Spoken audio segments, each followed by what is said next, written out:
Երիկ բարի գալուստ Փյունիկ, ինչպիսին են առաջին տպավորությունները։ Շատ ուրախ եմ Փյունիկին միանալու կապակցությամբ։ Առաջին մարզումները անցկացրեցինք, ծանր նախապատրաստական շրջան ենք անցնում, շատ դժվար պարապմունքներ են, բայց միայն ուրախ եմ դրա համար։ Ժամանակին Փյունիկի մրցակիցներ եւ խաղացել ես Փյունիկի դեմ, ինչ կարծիք ունես այս թիմի որակի եւ ընդհանրապես ֆուտբոլիստների մասին։ Դե Փյունիկը Հայաստանի ամենատիտղոսակիր ակումբն է, շատ դժվար է միշտ եղել Փյունիկի դեմ խաղերը, Երևանյան դերբին միշտ էլ դժվար է եղել մեր համար։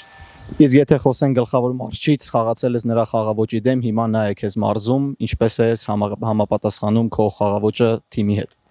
Շատ ուրախ եմ Արտակ Օսյանի հետ աշխատելու համար, նրան շատ վաղուց ճանաչում եմ, աշխատել ենք երիտասարդական հավաքականում, գիտեմ, որ շատ լավ մարզիչ է, շատ լավ մարդ է։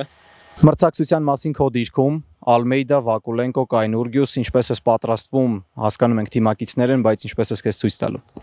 Գիտեմ, որ մրցակցությունը շատ դժվար է լինելու, փորձառու տղաներ են, դիտել եմ բոլոր խաղերը, բայց ես սիրում եմ մրցակցություն, ամեն ինչ կանեմ թիմին ամեն ինչ տալու համար։ Մրցաշրջանը սկսելու ենք Եվրագավաթային հանդիպումներով, դեռևս մրցակցին չգիտենք, բայց արդյոք թիմը արդեն տրամադրված է ու նախապատրաստվում է հենց այդ շրջանին։ Փորձելու ենք